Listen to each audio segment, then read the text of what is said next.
Upon finding my stepson engaged in play in his bedroom, I decided to offer my assistance, a choice that soon transformed into an unexpected and thrilling experience. It all started on a calm Sunday afternoon, marked by a peculiar stillness and the comforting familiarity of the home. I'd spent most of the day tidying up, getting lost in small tasks to occupy my mind. The house was almost empty. My husband had gone on a sudden fishing trip with friends, leaving the weekend unusually quiet. Kyle was upstairs in his room, and I could faintly hear the bass of his music drifting down to the kitchen. It wasn't often that the house felt so empty, but the relationship between Kyle and me had always been smooth. At 22, Kyle carried himself with the confidence that came with his age, yet there was a more reserved side to him that would surface in unanticipated moments. Over the years, I had come to value the quiet connection we shared. It wasn't flashy or loud, but it was steady and reassuring. After finishing the dishes, I poured myself a glass of iced tea and stood by the kitchen window, soaking in the warmth of the sunlight. The quiet should have felt relaxing, but instead, a restless energy stirred within me. It was the kind of feeling that made it hard to stay still, and after a moment, I decided to check on Kyle's music, which was still playing softly. When I reached the top of the stairs, the door to his bedroom was slightly ajar, allowing the sound to escape. I paused for a brief moment, unsure whether to knock or to leave him in peace. However, an overwhelming curiosity pulled me forward. As I got closer, preparing to call out to him, the view through the small opening stopped me in my tracks.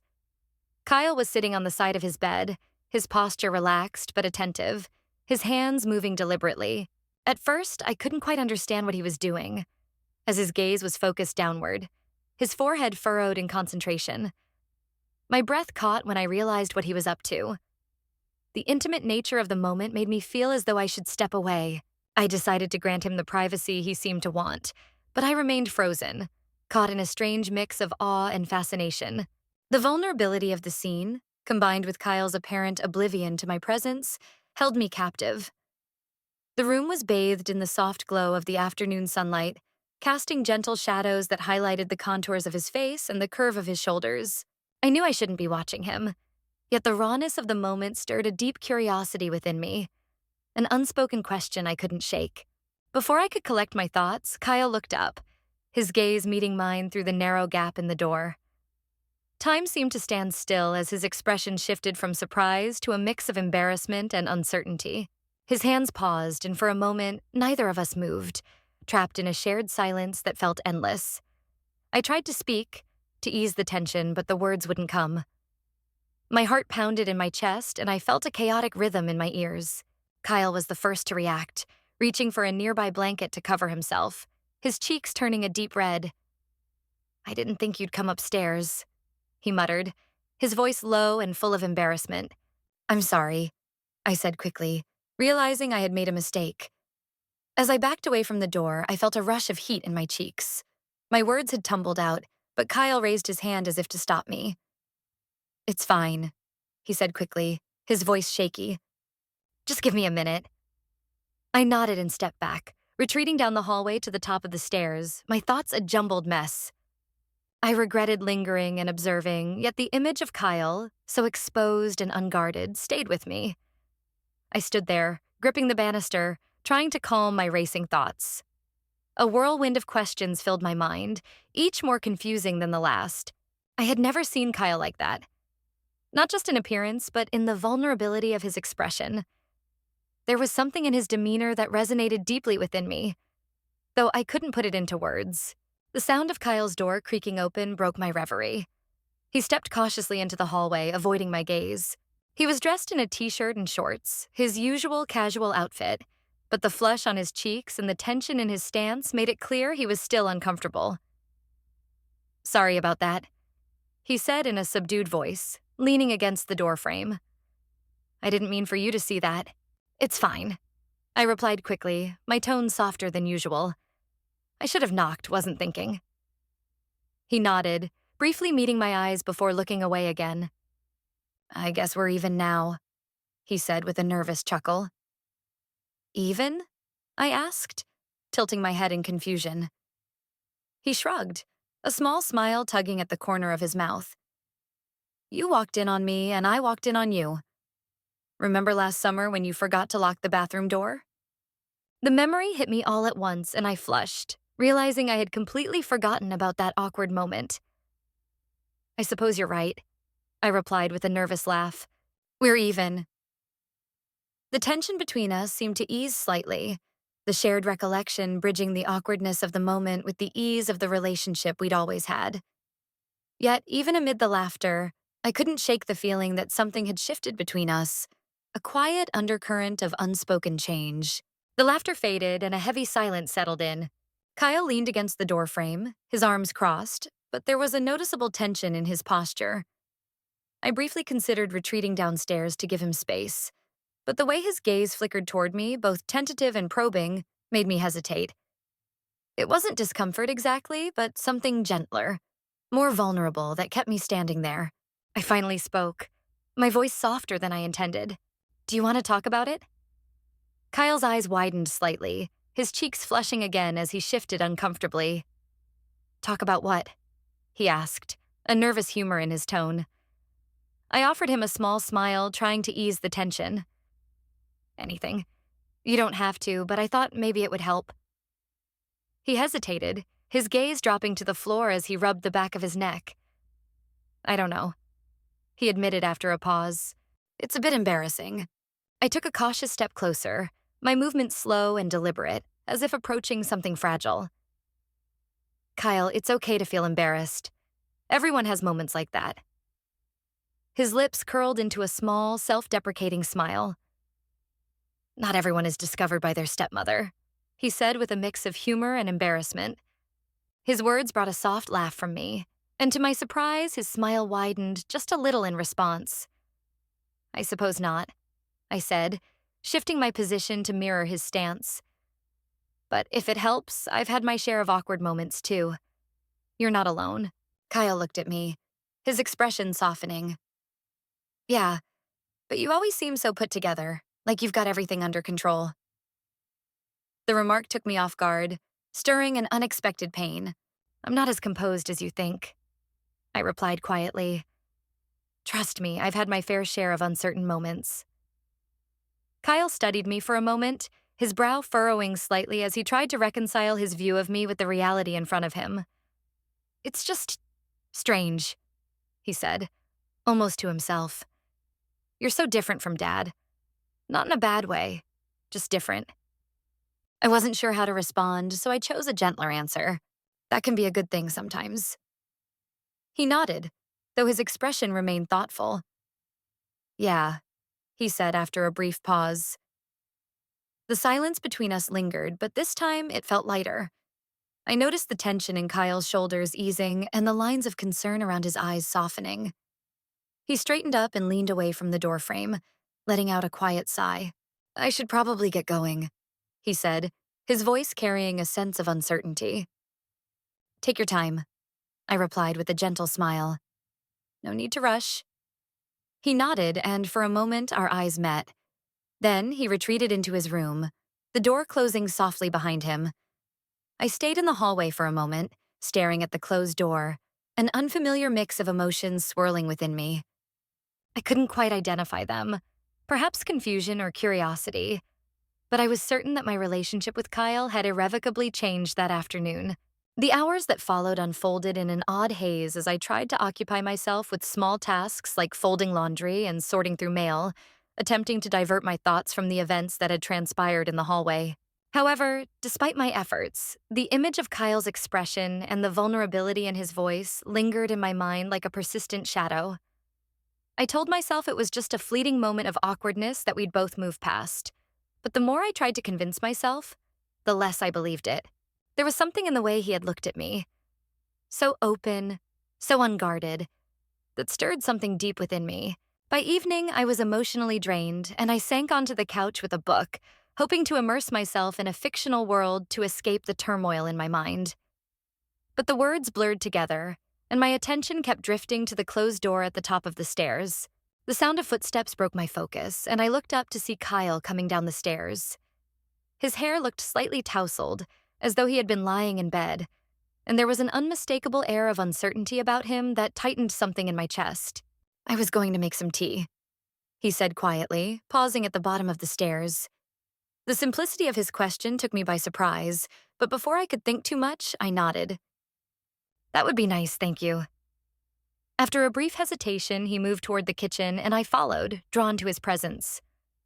Upon entering the kitchen, I saw him already filling the kettle, his movements calm and purposeful. The soft hum of the boiling water filled the space, blending with the gentle clink of cups as he set them on the counter. Do you still take honey in yours? He asked, glancing over his shoulder. Yes, please, I replied, leaning against the counter and watching him. His tone was casual, yet I couldn't help but notice the precision in his movements, as though he were trying to distract himself. We stood in silence for a moment, the space between us filled only by the sound of the kettle. I had intended to say something to ease the lingering tension that had hung between us since earlier, but the words escaped me. When the tea was ready, Kyle handed me a mug and leaned against the counter across from me. He took a small sip, his eyes fixed on the steam rising from the cup. I've been thinking about what you said, he finally spoke, his voice calm but firm. I tilted my head slightly, waiting for him to elaborate on his thoughts about not having to meet others' expectations. I've spent so much time trying to meet others' desires that I've forgotten what I really want, he continued, his words hitting me hard. I set my mug down carefully, afraid my trembling hands would betray my inner turmoil. Kyle, I said softly, it's okay to feel uncertain. This approach gives you the space to explore options. You don't need to have everything figured out right now. He gradually met my gaze, but then his expression shifted and he asked, what if I'm afraid of what I might find? Of not liking what I discover? His sincerity took my breath away, and I had to pause, gathering myself before responding. It's okay to be afraid, I replied, my voice trembling slightly. But you're stronger than you realize. You don't have to face everything all at once. Take it one step at a time and trust that you'll find your way. Kyle offered a subtle smile, though it didn't seem to reach him fully. You make it sound so easy, he said. It's not, I admitted, my own smile tinged with melancholy. But you're not alone. I'm here for you, no matter what. For a moment, he just looked at me, and the vulnerability in his gaze was almost too much to bear. I felt a strange ache in my chest. Thanks, he whispered, his voice barely audible. You don't have to thank me, I said softly, my own voice just as quiet. That's what family is for. He nodded, though his expression remained thoughtful, as if there was something more he wanted to say. I gave him space to speak, but he didn't. Instead, he took another sip of his tea. The silence between us wasn't uncomfortable, but it felt heavy, filled with unspoken thoughts and emotions that neither of us seemed ready to confront. I wanted to reach out, to offer him some kind of reassurance, but I wasn't sure what he needed or if he even knew himself. Finally, Kyle stood up and set his mug down. I think I'm going to bed, he said, his tone light, though there was a hesitation in it. Okay, I replied, my voice quieter than I intended. Good night, Kyle. Good night, he answered, his gaze lingering on me a moment longer before he turned and headed back upstairs. I remained in the kitchen, staring at the spot where he had been, my thoughts a tangled mess of confusion and longing. The weight of the day pressed heavily on me, and I felt a mix of emotions, worry, tenderness, and something deeper that I couldn't name. As I climbed the stairs to my own room, I couldn't shake the feeling that something had shifted between Kyle and me. Something unspoken but undeniable. No matter how much I tried to ignore it, I knew that feeling would only grow stronger with time. But the story didn't end there. The climax was still to come. The house felt quiet again, but it was different now. The air seemed heavier, as if the unspoken words between Kyle and me had seeped into the walls, lingering in every corner. I lay in bed, staring at the ceiling, the soft rustling of the trees outside doing little to calm the restless energy that stirred within me. My thoughts kept circling back to Kyle. His expression, the vulnerability in his voice, the way his eyes had lingered on mine just a little too long. There was something there. Something I couldn't quite put into words, but it was undeniable. I rolled onto my side, closing my eyes in a futile attempt to will myself to sleep. But the silence only amplified my thoughts. After what felt like hours, I gave up. The stillness was suffocating, and I needed to move, to shake the restless energy from my body. Slipping out of bed, I quietly padded down the hallway. The soft glow of moonlight streamed through the windows, casting long shadows that danced across the walls. I wasn't sure where I was headed, but my feet seemed to move on their own, carrying me toward Kyle's room. His door was slightly ajar, just enough for me to see the faint glow of a lamp spilling out into the hallway. I hesitated, my heart pounding in my chest as I debated whether to knock. But before I could decide, I heard his voice, soft and hesitant. "You can come in," he said, his tone calm, though there was an edge of uncertainty to it. Swallowing hard, I pushed the door open and stepped inside. Kyle was sitting on the edge of his bed, his hands loosely clasped in his lap. His hair was slightly messy, and the faint shadows under his eyes suggested he hadn't been sleeping either. He was doing the same thing he had been when I had first entered his room earlier, but this time neither of us seemed to care. "Can't sleep?" I asked gently, leaning against the doorframe. He shook his head and gave me a small, tired smile. "Too much on my mind, I guess." I nodded, standing a little too still. "Me too," I admitted. A moment later, neither of us spoke. The silence between us was filled only by the quiet hum of the lamp on his nightstand. I could feel the tension in the air, thick and heavy, but I wasn't sure how to break it, or if I even wanted to. "I've been thinking," Kyle said suddenly, his voice cutting through the silence. "About what you said earlier, about not needing to meet anyone's expectations." I moved further into the room and closed the door behind me. "What about it?" I asked, curious. Kyle hesitated, his gaze dropping to his hands. "It's just hard to believe sometimes," he said. "I feel like I've spent my whole life trying to be what others want me to be, and I don't know how to stop." His words hit me like a wave, and I crossed the room to sit beside him on the bed. "Kyle," I said softly, placing a hand on his arm, "you don't have to figure it all out right now. It's okay to take things one step at a time." He looked up at me, his eyes filled with uncertainty and something deeper, something that made my heart skip a beat. "What if I don't even know who I am without all of that?" he whispered. I squeezed his arm gently, my emotions swirling as I tried to find the right words. "You're still you, Kyle. The expectations don't define you. You're more than that, even if it doesn't feel like it right now." Kyle's gaze lingered on mine, and I felt the weight of his emotions filling the space between us. "You make it sound so simple," he said, his lips curving into a faint, wistful smile. "It's not," I admitted quietly, "but that doesn't mean it's impossible. You're stronger than you think." We both fell silent, the weight of our conversation settling between us, but for a moment the stillness felt different, lighter. The atmosphere between us remained heavy, but it wasn't uncomfortable. I could feel the warmth of Kyle's presence next to me, the soft hum of the lamp casting a gentle glow over the room. It felt as though the world had faded away, leaving only the two of us in this quiet, shared moment. Finally, Kyle spoke. "Thank you," he said, his voice steady but tinged with emotion. "You don't need to thank me," I responded, my voice soft. Yet, even as the tension seemed to lift, I couldn't ignore how his gaze lingered on mine, or how my heart quickened in response. There was something unsaid between us, something I wasn't sure either of us was prepared to confront. Kyle shifted slightly, and his hand brushed against mine as he adjusted his position. The touch was brief, almost accidental, but it sent a shiver through me. My breath caught in my throat. "I don't know what I'd do without you," he said quietly, his gaze falling to where our hands now rested side by side. "You'll never have to find out," I replied, my voice trembling just a little. Kyle looked up at me, his eyes searching mine for something I couldn't quite understand. The room felt impossibly still, and the air between us seemed charged with an energy that was both thrilling and terrifying. In that moment, I knew that nothing between us would ever be the same. Kyle's eyes locked with mine, steady and searching, and I felt the weight of his gaze in every part of me.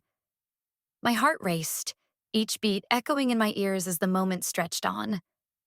I should have looked away, Should have said something to break the tension and return us to the comfort we'd always shared. But I couldn't. I was frozen, caught in the intensity of his expression and the vulnerability I saw there. Kyle shifted again, his hand brushing mine once more, but this time neither of us moved away. The contact was electric, a jolt that sent a shiver down my spine, leaving my skin tingling. My breath caught again and a warmth spread through my chest that I couldn't ignore. "You've always been there for me," Kyle said softly, his voice low and filled with emotion. "Even when I didn't know how to ask for help. I don't think I've ever told you how much that means to me." His words washed over me like a powerful wave, and I swallowed hard, my throat tight with emotion. "Kyle," I said gently, my voice trembling slightly. "You don't have to say that. You've always been important to me. I just want you to be happy." He smiled, faint but bittersweet. "I don't know what happiness looks like for me yet," he admitted, his gaze dropping to where our hands still rested, fingers barely brushing. "But I know that when I'm around you, I feel like I can figure it out." The vulnerability in his voice made my chest ache, and I felt an overwhelming urge to comfort him, to tell him everything would be okay. But when I opened my mouth to speak, the words wouldn't come. Instead, I reached out, curling my fingers gently around his hand. Kyle looked up at me, his eyes wide and filled with something I couldn't name. "I don't want to mess this up," he whispered. "You're not going to mess anything up," I replied, my voice steady now. "Let me help you with what you were busy with." For a moment, neither of us moved, the silence thick and charged. Then, slowly, Kyle leaned in, his movements tentative, almost as though he were waiting for me to stop him. I didn't. His lips touched mine, soft and hesitant, and my heart fluttered. The kiss was gentle, almost tentative, but it spread warmth through me that I couldn't ignore. My hands moved instinctively, one resting on his arm and the other caressing his face, fingers brushing against the faint stubble on his jaw. For a moment, the world disappeared. There was no sound, no light, no time. Just the warmth of his lips against mine, the steady beat of my heart, and the overwhelming sense of connection that filled the space between us. When we finally pulled apart, our foreheads resting against each other, a rush of emotions surged within me. There was confusion, yes, and fear, but also a deep, undeniable sense of something brighter that I couldn't quite explain. "I've helped you," I began, my voice barely above a whisper. "This is what I know," Kyle said quickly, his voice trembling slightly. "I know it's complicated. I just needed you to know how I feel." My chest tightened at his words, and I exhaled shakily, my hands still resting against his arms. "This isn't something we can take lightly," I said softly, my voice steady despite the storm of emotions within me. "I'm not," Kyle replied, his tone earnest. "I've thought about this a lot. I've tried to ignore it, to push it away, but I can't. You're the one person who makes me feel like I can be myself."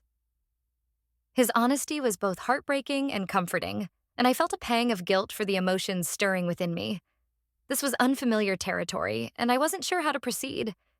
However, as I looked into his eyes, I knew I couldn't ignore what was happening between us. "I care about you, Kyle," I said finally, my voice trembling more than I expected. "More than you probably realize. But we need to be careful. We need to think about what this means." He nodded, his gaze never leaving mine. "I just don't want to lose this, whatever this is," he said softly. "I don't want it to go away. It doesn't have to," I replied quietly, my hands falling to rest in my lap. "But we have to take it slow. We have to be sure." Kyle nodded again, his expression a mixture of determination and vulnerability. "I'm willing to do whatever it takes," he said quietly. The sincerity in his voice made my chest ache, and I offered him a small, tentative smile. "We'll figure it out," I said, my voice steady. Kyle's lips curved into a faint smile, and for the first time that evening, I felt a sense of calm wash over me. The tension that had filled the room seemed to ease, replaced by a quiet understanding. While things might not be simple, we would face them together. As I stood to leave, Kyle reached out, his fingers brushing mine in a silent gesture of connection. I looked back at him, my heart swelling with emotions I couldn't fully name, and I squeezed his hand gently before stepping into the hallway. The house felt quieter now. The weight in the air had lessened. I knew the road ahead wouldn't be easy, but as I made my way back to my room, I felt a sense of hope that I hadn't expected. Whatever came next, we would face it together.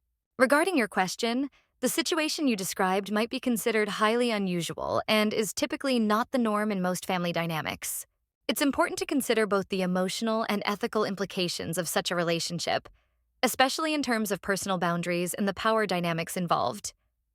However, it's a complex and sensitive topic, and different people may have varying perspectives on what is acceptable or healthy in a family setting. Ultimately, it's important to approach such situations with care and ensure that any actions taken are respectful of both individuals' feelings and well-being.